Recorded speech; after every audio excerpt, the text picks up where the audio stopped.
So you have your core skills down, Pat. Mm-hmm. I mean, the typical stuff, whatever it takes to do your job, your computer skills. Maybe you got your attire set up. You got that down, Pat. You come in, button up, cleaned up every day.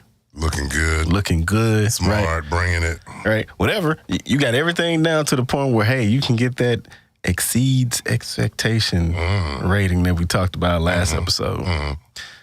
But what if I told you there are some other skills that we should all focus on just to make ourselves even more appealing and great? Can I guess they're going to be on the people side? Absolutely. That's what makes a difference. All right. 7 underrated skills that are useful in any job. It's episode 34 of Beyond the Cubicle podcast.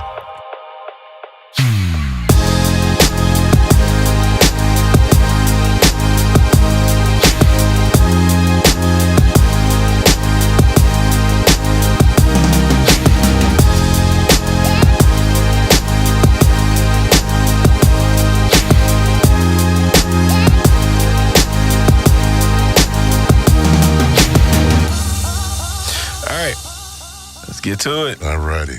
Welcome in. I'm one of your hosts, Brian Montgomery. The other one, Sarah Kelly. The big dog. All right, typical stuff. Social media. Facebook, Instagram, Twitter, @ThisIsBTC. Be sure to share the podcast with a friend, family member, coworker, anybody that you think might enjoy or need this content. All right. If you're listening on Apple Podcasts, just go ahead and hit the rate button. Give us a comment. Tell us how we're doing. We'd love to hear from you. Absolutely. All right, today's topic was scouring the internet, kind of doing some research for myself, and I ran across this article. It's from this website, wisebread.com. Title of the article, 7 underrated skills that will help you in any job. And I was like, I kind of like this. We should talk about this on the show because I think it's applicable. Is that a big word? Well, yeah. How many syllables is that? Actually, when you look at it, it's something they don't talk about a lot in school. We talk about the technical side. Right. Man, but it's your people skills that's going to work with you. Right. To get you that allegiance and those people that are committed to help you, man. It's all on the people side. Yeah. And as we're winding down 2018, we only got a couple months left. Oh, man. Yeah, and the years are always a grind, and then, you kind of get that 2 to 3 week break around Christmas if you're lucky and blessed to have that much vacation time. I am. Right. And then, come the new year, you want to start off fresh. So some of our episodes coming down to the end of the year, we're going to try to kind of get you ready for the new year, so to speak. All right. So this is a good one. So start paying attention to this stuff. So seven skills, 7 underrated skills. Okay. And you guessed it at the top of the show. Yeah. I'm sure it's people. It's got to be people. Got to be people. It's got to be people. So I'm going to run through them real quick, and then we'll talk about each one of them in detail. Go for it. All right, number 1, empathy. It's one of my favorites now. Number 2, patience. Number 3, eloquence. Yeah. Number 4, curiosity. Number 5, creativity. We've done a whole episode on that. Yeah. Number 6, adaptability. Oh, gotta be flexible. Yeah, we kind of sprinkled that one in on some episodes. And number 7, I don't think, do they even use this word anymore? Good etiquette. I told you the drunk story, right? No, which one? The guy that got drunk out at the senior manager's house. Okay. Maybe a version. Go, though. Upwardly mobile dude. Everybody loved him. He was a golden-haired kid. Yeah. He was going to move up the company. Everybody loved him. So we went out to the general manager's house, man. The general manager had this Persian rug, dude. Oh, and when I found out how much it cost, I'm like, you put that on the floor if you lost your mind. So I stayed out of that room. Yeah. My boy started drinking. Uh-oh. And he kept drinking. And eventually he went in that room. Couldn't hold his liquor. And he threw up on the man's Persian rug. Hold his liquor. Now, I'm telling you, this happened. He never got promoted again because it was seen as a lapse in judgment. So when you say good etiquette, people, it's the part where they perceive your image, yeah. 5P. Yeah. They're looking at you like, can this person represent us out in public? Right. So, yeah. Yeah. So I know you remember, and I'm slightly below you in age. Okay. But they used to teach etiquette in school. Oh, absolutely. You know, they used to have classes for etiquette, which now I don't even think they come close to having that type of life skill type stuff. First of all, we don't eat dinner together anymore. I'm guilty. Dude, we all are. I'm guilty. You snatch as it, you snatch it as you do. I think my wife is getting me to do a little bit better, but okay, we're going to sit down, turn the phone off, and have dinner. Yeah. But that's the way we grew up. That's true. So, look, you know what's funny? Yeah. We didn't really do that in my house. You really? Sabbath dinner. Okay. On the weekend. After church. Yeah, after church. Okay. On the weekend. Okay. Other than that, though, because my house was running gun. Oh man. Yeah. All right. Let's hop into some of these skills, though. Let's start with number one. Empathy. And when I saw it, I was like, is empathy a skill? I don't know, man. I know heartless is definitely a non-skill. Heartless is a non-skill. Dude. Somebody comes in, their kid is sick. Yeah. You trying to get work done. Mm-hmm. And I've seen this, man. Single mom, school calls, kid is sick. Right. And some manager will have the goal to say, you need to take care of that on your own time. Yeah. That person needs some empathy. He needs some empathy. Because when stuff happens to them, they're, oh man, how could this happen to me? So empathy will let us know whether or not you're a selfish so-and-so. Yeah. And if you don't have any, we hate you. So when I looked it up, though, and to see, because I was curious, I was like, okay, is empathy a skill? And what's the definition? Not even a definition, but just a couple of the articles that I read that were kind of talking about whether it is a skill were like, yeah, because empathy is something that can be developed and honed. And so, absolutely. Absolutely. And so that in itself would allow you to say it is a skill. So can you get better at this? Yes. Absolutely. Right. Absolutely. And so, like my biggest thing is nowadays, sometimes we have such intolerance of other people and what they're going through, their life situations, their perspectives, because their stuff doesn't line up with how we see. Absolutely. You know what I mean? Absolutely. And so my biggest thing is that the workplace is full of humans. Yes. All caps. Yes. Humans, all caps.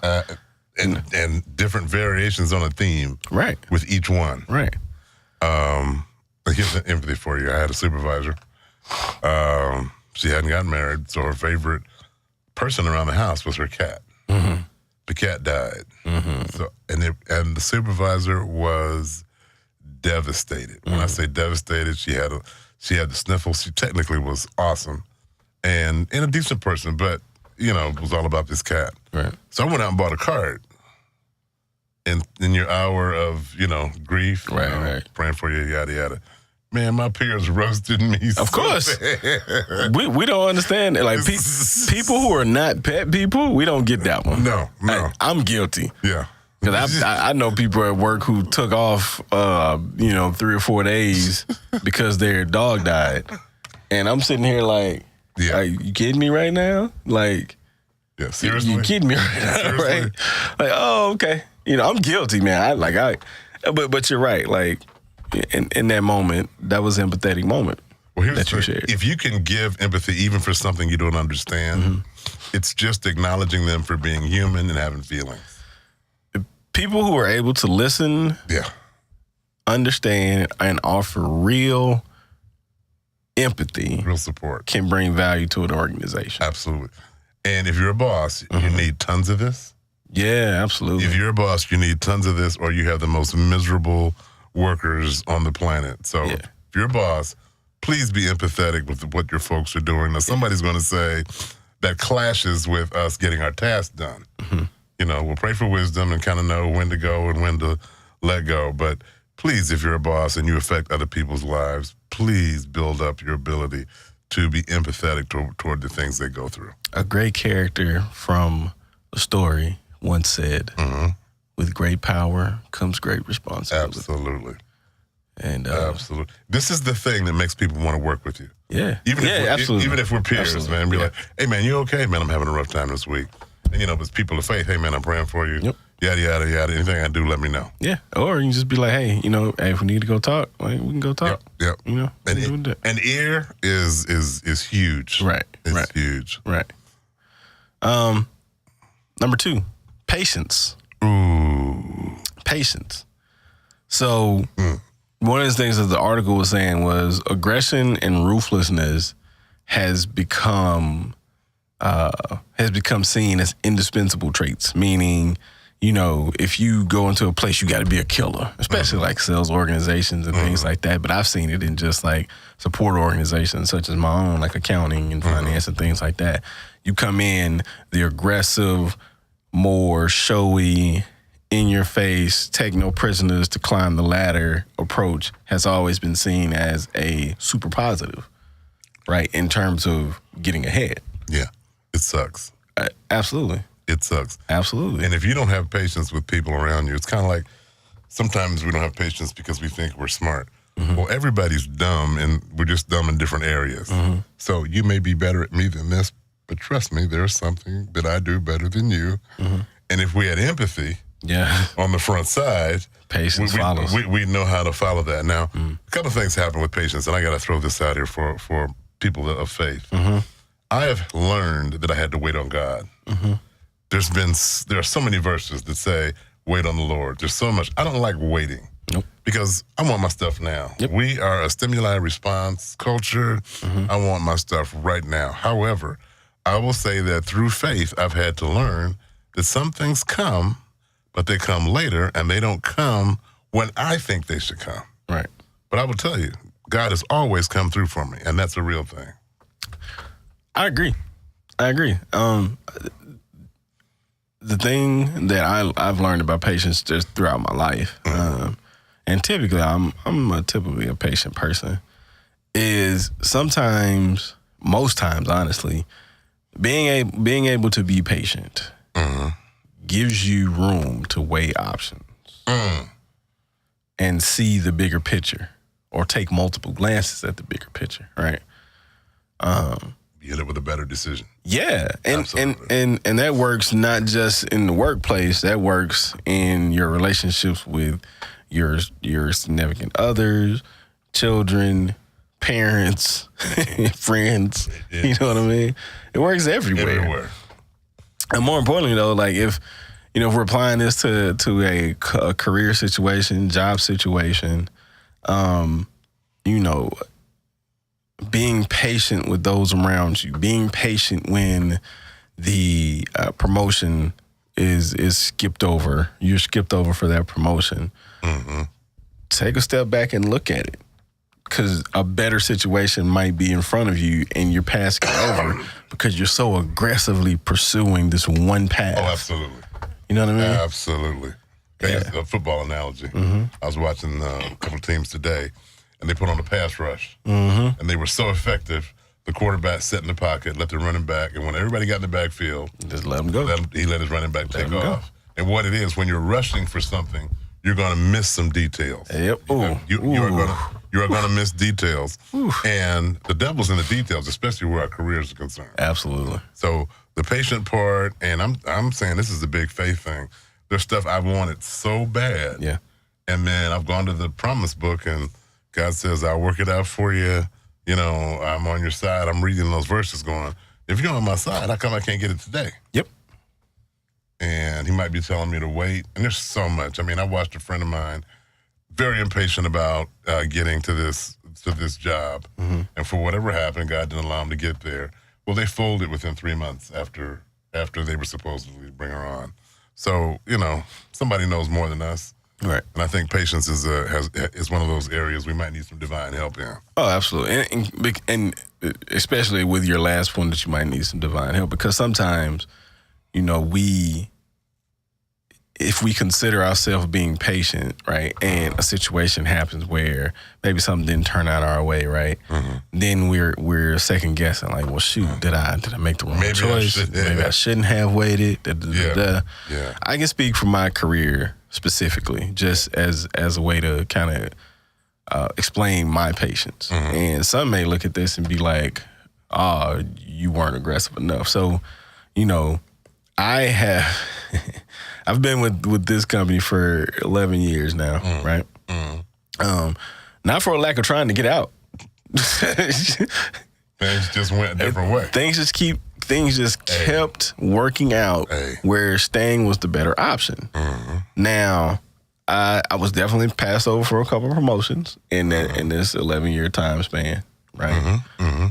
One recently, and a couple times where it was just like, man, maybe I made the wrong choice. But then I keep looking, I'm like, dude, I keep ending up in these situations where I'm working with or under good people that I can learn from. And so now when I take that step back, right, I'm looking at the entire picture of my career up until this point. And within this particular type of accounting, this energy accounting thing, you've been growing. I've grown because I've been able to work in this segment, this segment, this segment, this segment. And there are very few people there that have the knowledge of the accounting across 4 different segments. Now, here's the interesting thing. What if God wants you there? That's absolutely possible. And what if there's I'm there? What if there's a coworker that he's allowing you to stay there, and he's never going to let you just get wiped out. But what if there's a coworker coming through in the next 3 months that needs to have that good common sense spiritual discussion that nobody else in that area would have? Hey man, that's absolutely possible because it happens. I know it happens because you're coaching and people are coming to you, they're talking to you. Well, if you are his fingers and his hands in that situation, now he's not going to let you starve while this is going on. No. Right. But I agree. All this is happening. He says, okay, let me check on his faith. He said, okay, God, you obviously are running this thing, but you're still helping people. You're still doing what he would do if he was here. That's the patient part of going to work, man. That's true. Is believing our higher powers got it. That's true. Yeah. All right, number 3, eloquence. Oh, he's so articulate. Depending on where that's coming from, I can't stand that. Yeah. I can't stand it. I did a seminar out a few weeks ago, and I always do the feedback. And I got that. And where I was, anyway, on the feedback form, it's great class, da-da-da. He's so articulate. Well, who did you think they were going to let come out and teach classes? Pretty much. Now, I saw some other things. I figured if you kept watching the evening news, you didn't. They don't grab articulate people. No. So eloquence is something that, I have, my mother drilled it into me, per se, right? So, and growing up where I grew up, a little background, I grew up in a small town outside of Greenville, Mississippi, okay? And if you know anything about African Americans from any of these southern states, we speak with a nice, it's a different, dedicated, different drawl. It's different. To put it like, it's a different dialect. Yeah, it is. Yeah. And so my mother would always say, "Hey, pronounce your words, enunciate." And it wasn't her way of saying the way that you're speaking is wrong, but because she was expressly say, the way that you speak naturally every day, that's fine when you're around your friends. When you get into more professional situations, you need to be able to enunciate so that people understand clearly what you're saying. And so basically she taught me to switch. Here's a light switch. Flip it on when you're in this situation. Absolutely. And when you're out, you can do it back, right? Absolutely. But the importance of elegance is not only in just speaking clearly, it's also in the approach, right? And so having tact and diplomacy in when we're approaching situations, right? Absolutely. So a clear, just cliched example is something happens, I'm ready to go fight. I'm going to go in here, I'm going to curse this boss out, I'm going to curse this coworker out, I'm going to confront him. No. If you approach the situation with eloquence, that says, what's another way of saying that? Yeah. Dude, now, I'm an old school dude. So you go, I listen to some rappers. I can't listen to all of them. Yeah. But I listen to some rappers, and they have a gift. Man. They have a gift of being able to say something 5 or 6 or 7 different ways. Right. That's really what eloquence is. Eloquence that's a great point. Can I take this thought and be basic. Like, you know, there's somebody that comes on the news every day now. Oh, it's fantastic. In fact, the vocabulary is limited. Eloquence is the ability to just get people on that communication train with you, and they want to follow you along. They want to. And you talked about tact a little bit. I saw this poster. It said eloquence or tact was the ability to tell somebody to go to hell, and they look forward to the trip. you know, that's pretty much it. You know, that's pretty much it. It's the ability. I got invited to go to a hunting lodge with, you know, because I'm in that business where these guys hunt, fish, and whatever. Yeah. And I'm silly because I found out humor allows me to be eloquent without clapping back at you and making you feel bad. So I said, Eric, come on, go hunting with us. I looked around the room. Everybody in there is a big-time VP, and we're in Texas. They love their guns, right? I said, so y'all want me to put on a yellow vest and go out in the woods with y'all, and y'all got guns. Right. Man, they laughed so hard they didn't know what to do. Now, listen, I didn't have to come back strange or do whatever, but you got to find a way to get your point across without putting the other person on edge. That's eloquence. I'm not finna be your Dick Cheney. No. You know what I mean? And they could have been his friends. Yeah, right. Yeah, they could have been his friends. Knowing how to say it, knowing what to say, how to say it, and when to say it. Yep. That's kind of clear. Yep. All right, number 4. I like this one. Curiosity. Curiosity. Why is curiosity a skill that is useful for us? Simple. Curiosity allows us to constantly acquire knowledge, right? When you stop being curious about something, you're not going to learn anymore. I mean, it's simple. Oh, you have a thought. Oh, let me Google this. Simple. That's curiosity, right?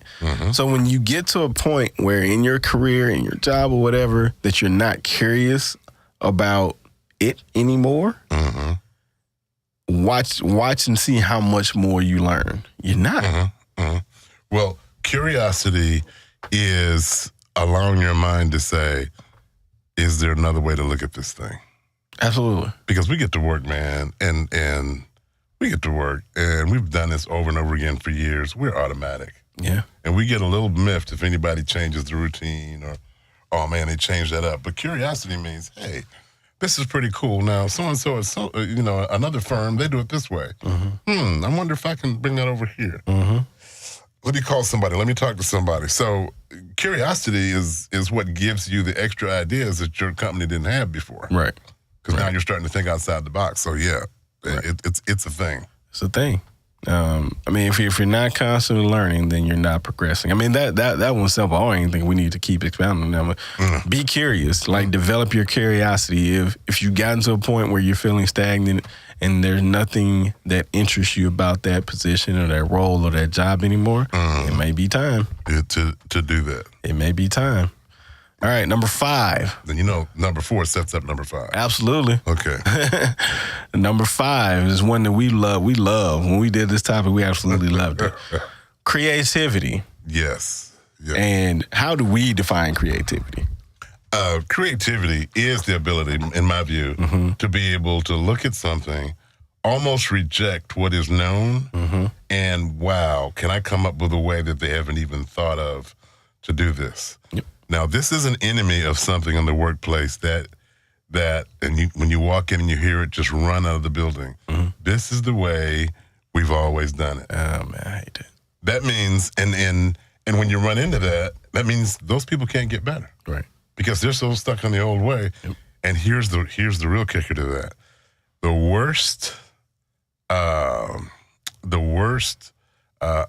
part of this is the way we've always done it, has been the way we've done it has a measure of success. Absolutely. It's working. It's working. So what is wrong with you? And why do you want to change it? Listen, cell phones and smartphones were working before Steve Jobs had that idea for the iPhone. Whoa, yes. And what happened? Yes. And now every smartphone looks like the iPhone. Even, yes. Remember those flip phones? Yeah. Man, I'm old. I had one in bricks. Yeah. It looked like an apartment building right next to your head. It was cool. It was cool. I had one of those. You're like, oh, he got a phone. No, it wasn't on. Yeah. I couldn't talk to Right. anybody. It was cool. But I had a brick. Yeah. It was on. You know? But, curiosity and creativity are great partners together. Yeah. And even in situations where, things are working, if there's a better way to do it, a more efficient way based on new technology, based on new ideas for processes, whatever, it's like drive yourself, develop your skill of curiosity so that, you're constantly Bringing something new in. A new perspective in. That's how you increase your value. Absolutely. Absolutely. You got to be curious. Hey, is there another way to do it? Is there a better way to do it? And here's the perfect thing too. Curiosity and creativity allow you to, when you walk out of the door or stay in the building, right, whichever, put something on your resume that makes you even more valuable internally or externally. Yeah. You know? I created this, came up with a new way. The impact of that on the business. Yeah, this is real stuff, man. Hey, go back to our last episode when we were talking about performance reviews. Curiosity and creativity will help you on your performance reviews. Absolutely. Immensely. Absolutely. All right. Number 6. This is one that we've kind of sprinkled in throughout a lot of our conversations, but it's very important. Number 6, adaptability. This change, man. It happens. We got a whole episode on it now that I think about it. Dude, and the reality is this. Humans are comfortable in status quo. We are. And I heard an old manager say, nobody likes change but a wet baby. Yeah. Because it throws us out for our comfort zones, and our minds are trying to get to a comfort zone so we can chill. Right. So that's, but yeah, adaptability. And by the way, the first person that adapts wins. Yeah. I think comfort zones should be like mini vacations. You get there, you take a break, you relax for a little bit, but then it's time to get back to work. Because it's off the chain. Yeah. Up in here. And if you can, here's one too, about adaptability. If you have to have it the old way, you become obsolete. I'll give you, for instance, the record. We had 33 and a third records. Yeah. They got devalued by the 45s. Yeah. They got devalued by the 8 tracks. Yeah. They got devalued by the cassette. You got to say cassette. Cassette tape. Then the cassette gets devalued by the DVD. Yeah. And then that gets divided by the MP whatever. MP3, yeah. Now they're just going to stick a chip in the side of our head and we can play music and watch TV and whatever. Now, if you're stuck in the past and you're not adaptable, you become obsolete. Because if you pull up in a truck and you got an 8-track player, I'm dogging you all the way wherever we're going. Yeah. So, and to keep with your analogy, the artist, the type of music, the artist, the record companies or whatever, that were open to the changing landscape of music technology, have been the ones at the forefront to stay absolutely on top. Technology drove. We used to have ugly singers. You can't be an ugly artist no more. No. Man, we got cameras. Got cameras everywhere. People, and I'm back from Temptation days or whatever. Yeah, man. They had this stuff. So we had singers that was hit. And then you go to the concert and you be like, ooh, they can sing. Yeah, pretty much. Now today, I don't even go to the concert. I flip on the video. Yeah, you see it all. And if the person doesn't have that look, now I could be mad about that or not. Yeah. But if I'm an artist, I got to be adaptable. I got to find a product to put that out. I wrote something down and then we'll go to number 7. But what I wrote down was change is inevitable and failed plans are too. Yes. So what are you going to do? Yeah. And sometimes you can't do nothing about it. Get up, put your big boy pants, your big girl pants on, and keep stepping. It's all about the way we react. Yep. Number 7, this is the last one. Good etiquette. Good etiquette. Don't talk with your mouth full. Don't dig in your nose. I promise etiquette is probably something that needs to be brought back into society in the sense of like something that is taught. Absolutely. In some form, whether it's an independent thing or back in schools or grown folks need to go take etiquette classes or whatever. But I mean, it's simple things such as types of conversations to hold when you're in mixed company. Yes. Don't talk with your mouth full. Yes. You know, resting your elbows on the table. Hovering over your plate and letting food fall out of your mouth while you're eating. I'm still for opening doors. I know this is the world. Yes. I'm old school. Absolutely. I'm still for opening doors. And if I've had a couple people mad at me because I got the door. Yeah. I don't care. I'm always going to be differential. I was raised that way. Listen, if I see somebody behind me, and I don't know how people will take it, whether it's a guy or a lady, I don't care. I'll open the door and hey, you want to go in first? Yeah. Right? Yeah. Elevators. Yeah. You know, like all of that. And all that builds for you is a positive image and reputation. Sure. Every time that person sees you, this is the person that held the door for Absolutely. you. So, yeah, that's a real thing. Yeah. But I think practice etiquette as a skill. Yeah. Again, because it can help open the door to a new relationship, right? So meaning I held this door for somebody, a complete stranger, or somebody that I see all the time but I rarely speak to, right? Oh, thank you. Hey, how you doing? How's your day today? Boom. Here's a new conversation. You know, here's a new acquaintance. I gotta rep one of my old mentors. Go. Okay. Harvey Coleman. He's off the chain. And I saw some more of his work this past week. He took us all out after class and said, you're gonna have to order wine.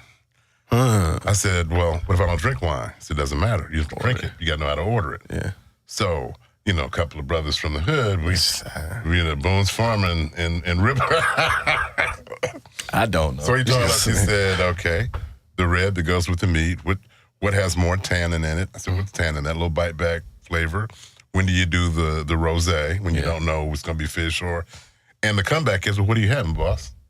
And they will test you to see if you know. Now, I'm not drinking it. Yeah. It doesn't mean anything. Right. Hey, boss, whatever. And there's nothing wrong with a little, you know, boss, you get with a Merlot to go with your whatever. And they will test you. Right. So etiquette is, especially for some of us, it is critical. Yeah. I agree. Now, the interesting thing is like, there are some places where, you know, they don't do the company dinners as much anymore. Yeah. But occasionally they do. Like, our big boss comes into town at least once or twice a year and takes the entire group out to a formal restaurant at lunch. It's off. He's checking you then. You know, and it's there. All right. 7 skills, man. Yes, underrated, but please have them. Yeah, seven underrated skills that are useful in any job. Empathy, patience, eloquence, curiosity, creativity, adaptability, and good etiquette. That's a good list. That's a good little list, man. That's a good list, man. All right, on to the next. All righty. This is episode 34 of Beyond the Cubicle podcast. For Brian Montgomery, Eric Kelly. See y'all on the next episode. We're out.